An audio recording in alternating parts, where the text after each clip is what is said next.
I wouldn't buy from Rolex store because I get cheaper than Rolex store at the time of them watches. I want to let people know how rare they are. How underrated they are. How underrated. They're so underrated. It's criminal. Most people don't even know Rolex was founded in London.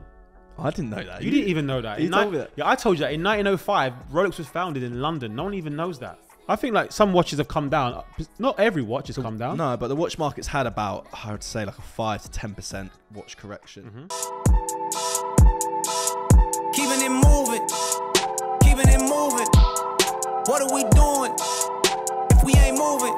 Hey, keeping it moving, keeping it groovy. Yeah, hey. Just stepped off a plane, never hopped in a Range, I hopped in a Uber. Straight to the stage, but I stopped at a break, big belly like Buddha. Metabolism slowing down, but the bars ain't. Go hard, but the flow so blasé. From the east to the west, no Kanye. Crowd went nuts when I stepped in the park. Moving, keeping it moving. What are we doing if we ain't moving? Hey. Yes, my people, and welcome back to another episode of Broad Talks, episode 9. Here with me, Henry, and Kieran, Mr. Broadwalk. How are you, mate? I'm good, bro. You? Very good today. But you know what? Before we start, I Yeah. just want to say 1,000 subs. Honestly, I want to thank the guys for subscribing. 1,000 people is a lot, bro. It's a massive milestone for us. Thanks, guys. We really do appreciate it. No, we do. And obviously, we set milestones in our head. For me, was the 1,000, get the 1,000 subs, and we did it. So I want to thank everyone out there for subscribing. Without you guys, nothing really works. Really. No, so many good, nice comments as well. Yeah, I like how people are in the comments and keep commenting, guys. We are reading them. We're replying to as many as we can, and I'm just excited for what it holds, mate. Yeah, me too. And I've got another milestone in my head now. What's that? I've got one as well. What's yours? 5,000? Yeah, mine's 10,000. Right. So once I get there, I'll do another milestone in my head. What are you thinking? 100. Yeah. Maybe 50 or 100. I don't know. Anyway, let's just carry on. Let's try and give out good content for people subscribe. Exactly that. So today we got beautiful watches on the table, bro. Beautiful watches. No, like extremely beautiful. So on Monday, just now, we purchased 2 watches, 2 GMT Masters, SARUs, and the one SA there. SA stands for sapphires. I thought we would do an episode on these 2 today. Yeah. Because I want to let people know how rare they are. How underrated they are. How underrated. They're so underrated. It's criminal. Some people don't even like. I get it. Some people, it's not everyone's cup of tea, right? Diamonds aren't everyone's Diamonds cup of tea. and precious gemstones are not everyone's cup of tea. But I feel like when you see the watch in the flesh and realize how beautiful they are, then it kind of changes the opinion on people. And we'll try to portray that with the videos we show you today as well. Yeah, we'll try to give you the best view, because when you just see a picture on a chrono or whatever, it doesn't look that great. No, it doesn't look that great. First of all, let's tell people also what SARU means. SARU. Yeah, so the SA stands for sapphires. Correct. And then RU stands for rubies. Yeah, so around the bezel, you have sapphires and rubies. And there's 18 sapphires and 18 rubies in there. And also there is 12. Yeah, it's 12 around the bezel on the ones that have hour markers. Yeah. Yes, in white stones. And then 11 trapeze, and then there's one triangular one, which is obviously the one at the top of the bezel, which notifies the time. Yeah, so in the bezel total there's 48 stones, gemstones, which are wow. Yeah. And they just pop. And I've always been a fan of the SARU, but I never actually went and bought one. So I remember like 10 years, probably longer than that now. I was in Monaco and I walked into Rolex and they had this exact same watch there without the full bracelet, an SA version, sapphire version, and I was the plain dial. Yeah. And I was very close to buying it, and it was so beautiful. It was the first time I ever saw one in the flesh, and I was like, you know what, I think I'm going to buy it, but I didn't pull the trigger. And at the time, it was like £60,000, and I just left. And you know what? I wouldn't buy it from Rolex store because I get cheaper than Rolex store at the time of them watches. Right. Okay. So what you're saying? These watches were going maybe under list. They were going under list. Yeah. No one wanted the SARUs and the sapphires. Well, the same way we know that why we've got this one. Yeah. Because they couldn't sell it. Yeah. Hence I'm getting it at 2021 on a new card. Yeah. Do you know what I'm saying? Exactly. So, but just because they can't sell it doesn't mean it's not going to be a great watch. So there's no regrets there for you in Monaco not buying. No, there's no regrets. No, there's no regrets. But it was just a time where I first saw the watch and realized how beautiful it was and how wow, because I'd always seen pictures on the internet and just pictures, but sometimes pictures don't do watches justice. No, they don't. I've noticed and that since been in the game. Some watches photo better than others. Yeah. Do you know what I'm saying? It's a weird one. It's a weird one.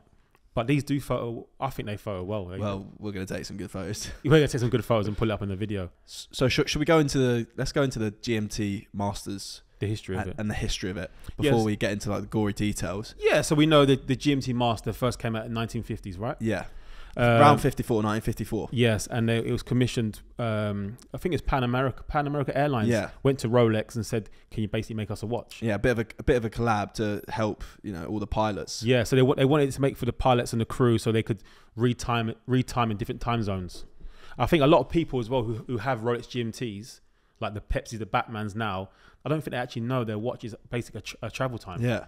So that's what people call them, travel times, pilots. That's what other companies call them, and it basically means that you can tell the time in your current country, the country you're visiting, and if you want a third time zone as well. Yes. And the way they do that, they've got a fourth hand for the second time, your normal 3 hands for the first time, and then you can move the bezel.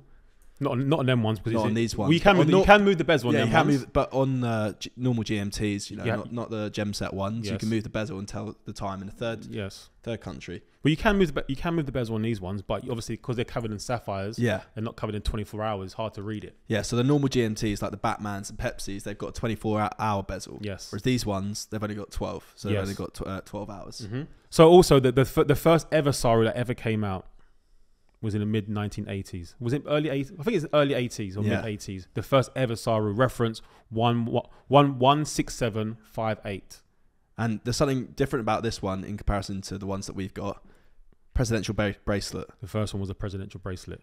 This, honestly, the watch is wow. Obviously, I'm an 80s baby myself. Yeah. So now that's on my radar. That's old. It's not old. It's not old. What did you say before air? Does this classify as vintage? Yeah, does it? What is the when do we say a watch is vintage? Yeah, right? I was thinking that. I was thinking like talk about vintage watches. Obviously, that one is definitely vintage. But how far away does a time have to be vintage? What's your opinion? I'm thinking 80s. 80s is vintage. Yeah. See, I'd say 90s. Me. Would you? Yeah, but I think that's because I'm obviously like you were around watches in the 90s. Yeah, exactly that. Yeah, so as I said, the first ever SARU, reference 16758, as you said, was on a presidential bracelet, full parve dial. I think it's a collector's piece.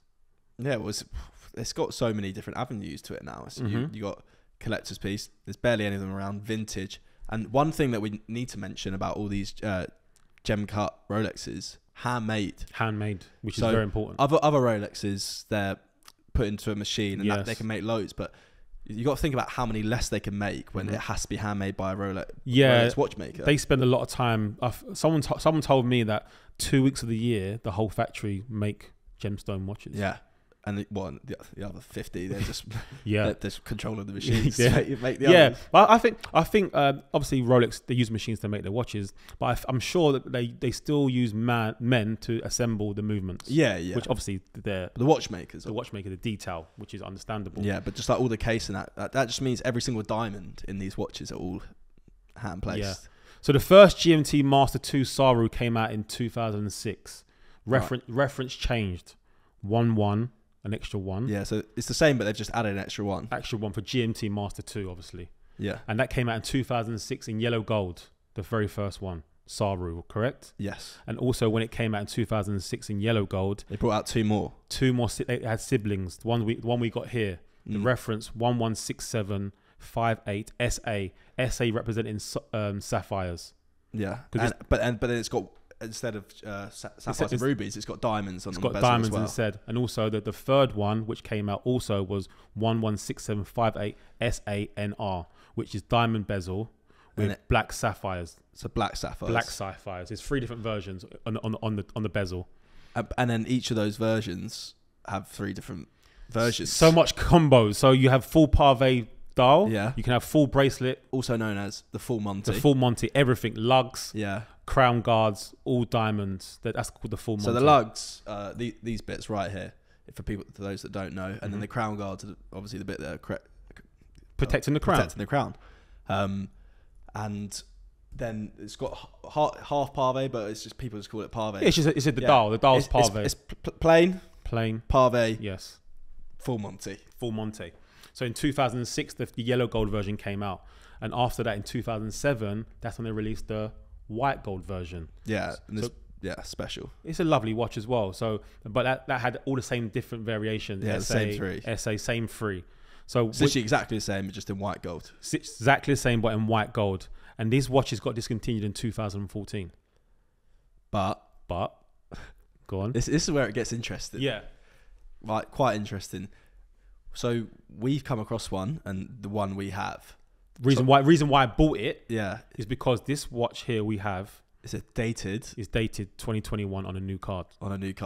Which is, but it's about discontinued in 2014. It's probably one of the main reasons I bought it. I bought it because it's beautiful and it's wow. But one of the main reasons because it came on a new card. It added to it. Yeah. It intrigued me because I know it was discontinued in 2014. So we asked them about how this can happen, and either they couldn't be able to sell it back then. Yes. Retailers. So it's like left in safes. In the Rolex safe. Or sometimes they've got leftovers and they hand them out to VIP clients and things like that. Well, I've seen over the years 2018 ones, 2019 ones even. So obviously they have them in the back. So that was a newer card than they would have been on. But this is mega because it's where's the card? It's just over there. Let's get the card up. One sec. So this card is the new card that obviously came out in 2021. So this is the new card for that watch. You don't see these ever. For one of the reasons why I bought the watch, which is a massive thing. So it's a wow piece in my opinion, and I see these watches going up. That's the reason why I've invested in it, and I feel that there's a massive market there for people because they're so rare and they're so hard to make. So in 2014, what else did they do? Yellow gold. Yeah, so in yellow gold, near the end of the run in 2014, what they did was they changed the reference to a special watch. They kind of tamed it down. So what happens is they took away the lugs, the diamonds on the lugs, which is weird because usually you'd expect development. You'd expect more diamonds. Yes, they're going to bring out more. Yeah, but they've taken the diamonds off the lugs and the crown protector, and it's just in the bezel, and they changed the reference. So for me, that is a proper collector's watch. We'll get the picture up. That's more rare. Reference 116748. So they took away the 58, made it 48. So they just changed the number. Changed the number. And the same way they've taken away from the watch, they've taken one away from the reference. There you go. Exactly. So for me, that's even more of a collector's piece. And they're hard to find. They're out there. You can find them, but they're hard to find. And it looks lovely like that as well in that variation. But I prefer with the lugs.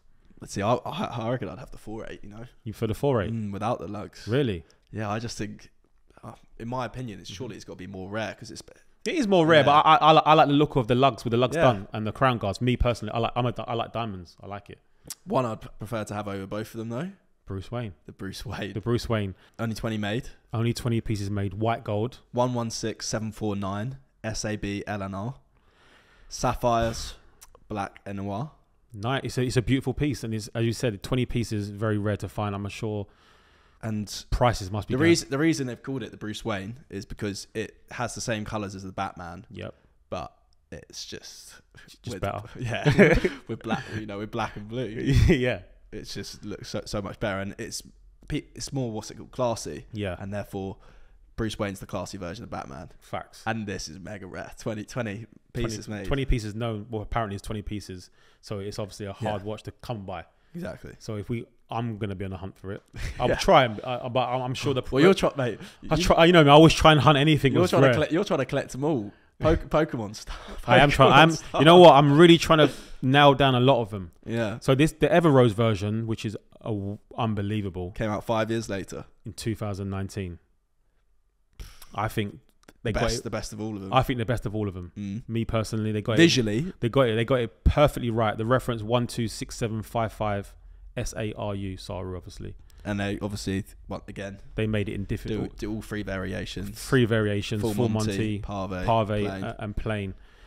I love calling it plain almost does it a disservice. I know, though, but do you know what I mean? this is the plain one, and it's absolutely beautiful. Honestly, these watches, I know they're not everyone's cup of tea.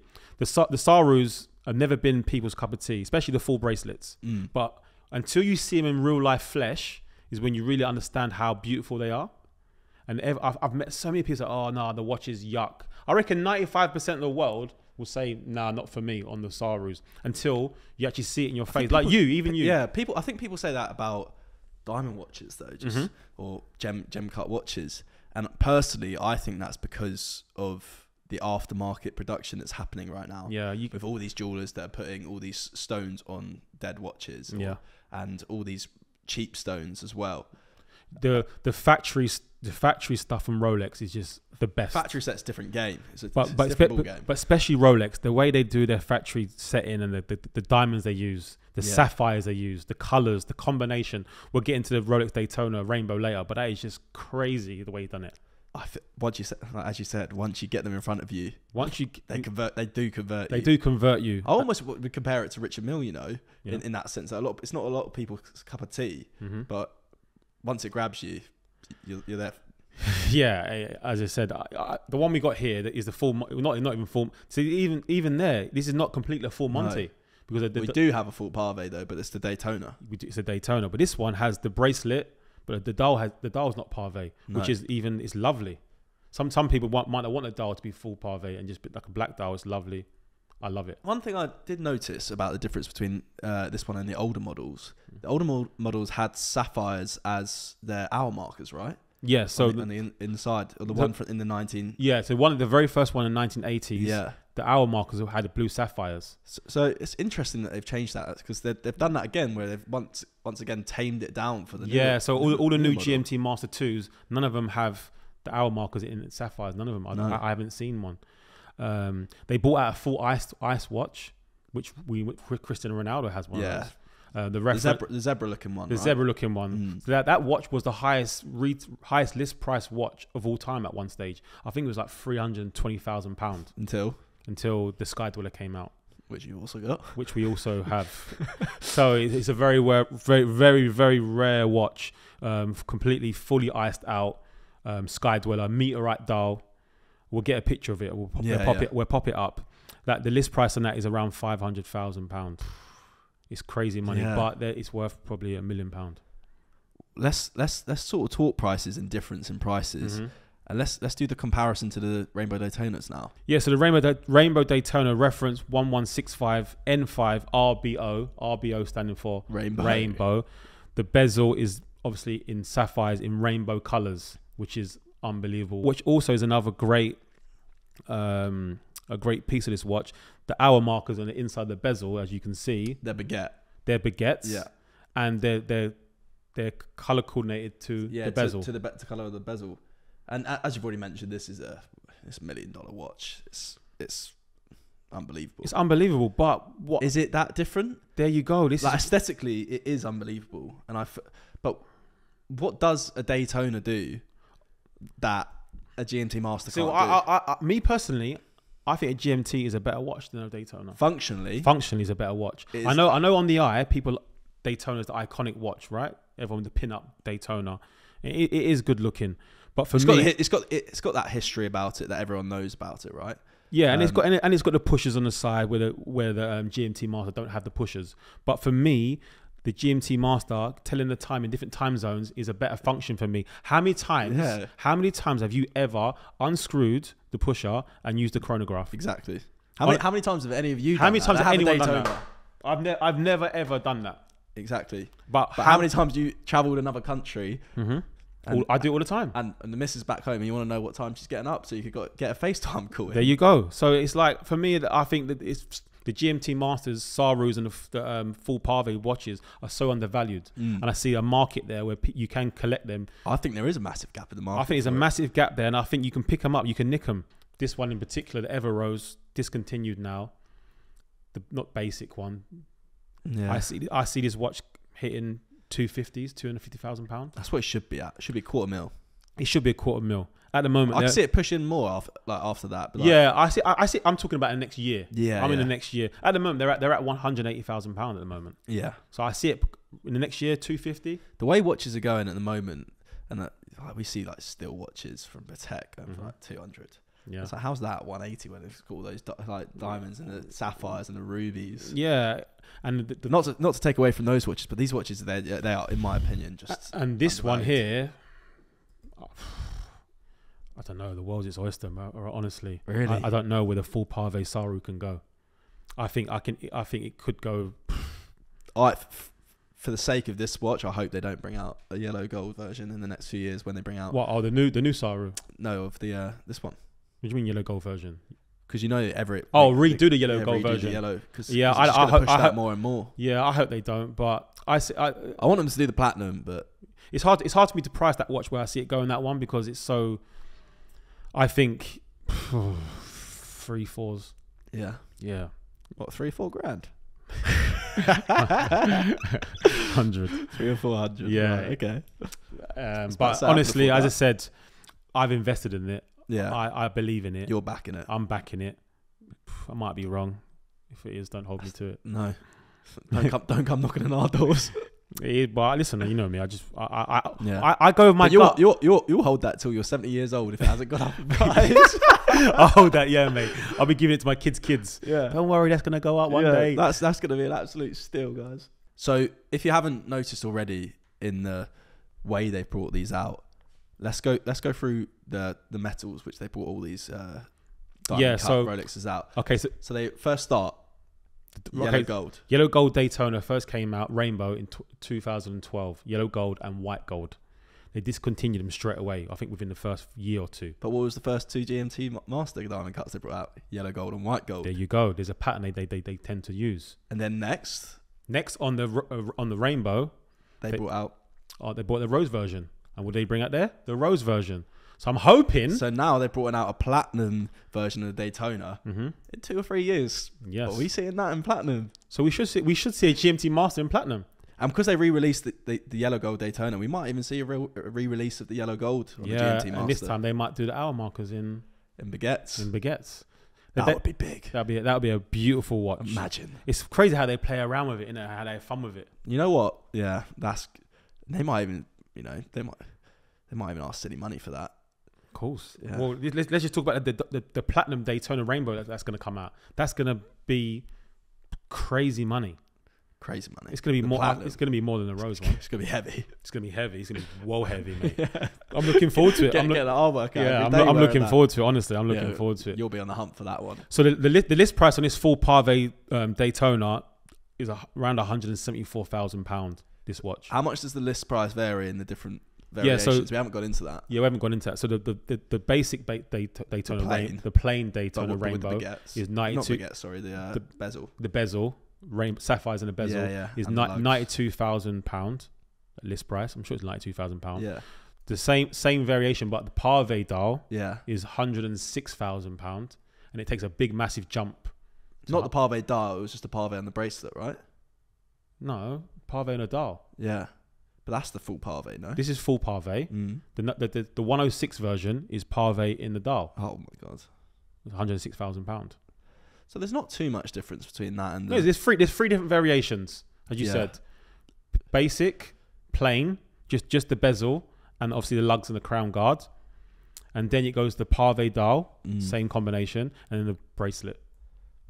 But they've done the same with this watch, the GMT Master II, identical. And they don't make this watch no more. They discontinued it. The Ever Rose. So I only brought it out for a few years. Yeah, and this comes out as it's identical in 3 variations. But for me, they just wow. But that doesn't constitute the price difference between these. 100%. No, I get there being a little price difference. Yeah, but I feel that the jump's too big.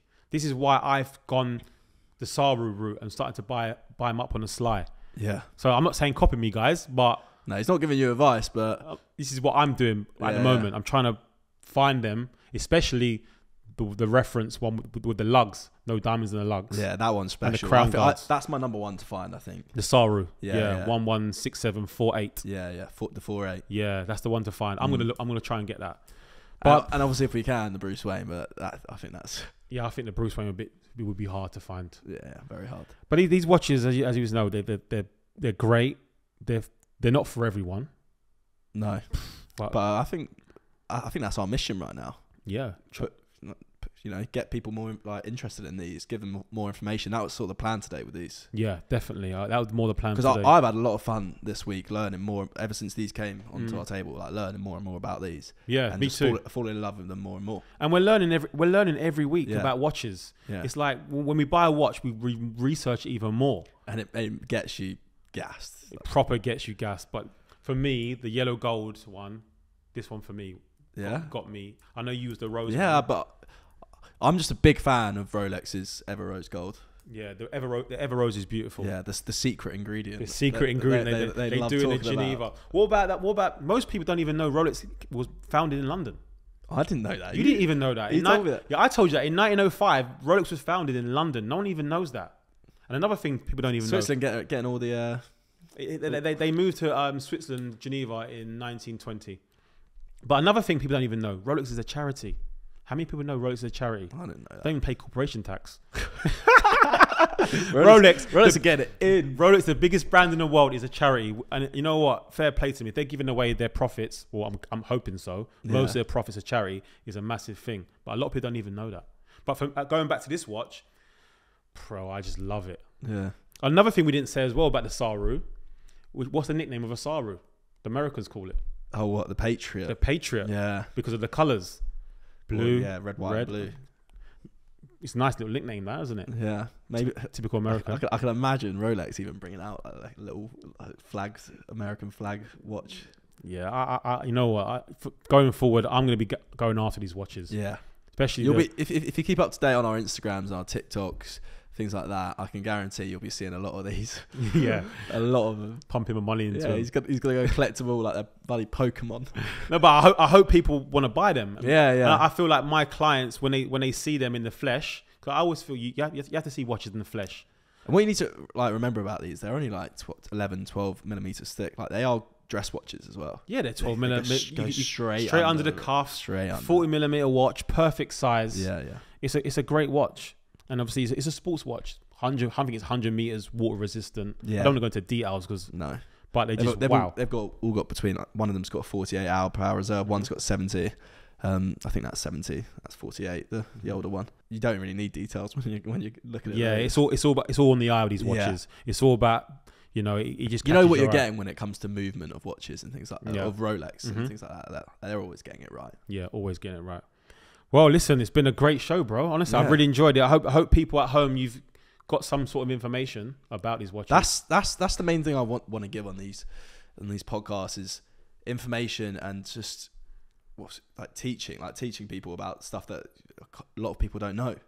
Like giving insight into the watch world which people don't see, because you don't know about these watches unless people like us are showing them. Yeah, and also price wise, some people don't even know prices on watches, and we try and help people and let them know what sort of price range they're at. Where do you think, if that's $1 million right now, where do you think these can go? I think the Rainbow Daytona predictions are sort of right about. I think the Rainbow Daytona, even though at the moment we're having a little correction, some watches are coming down. Yeah, I think we should address that. Yeah, we should about the watch market right now. What, now or in another episode? No, do it now. Let's do it now. I think like some watches have come down. Not every watch has come down. No, but the watch market's had about, I would say, like a 5 to 10% watch correction on big watches. Yeah.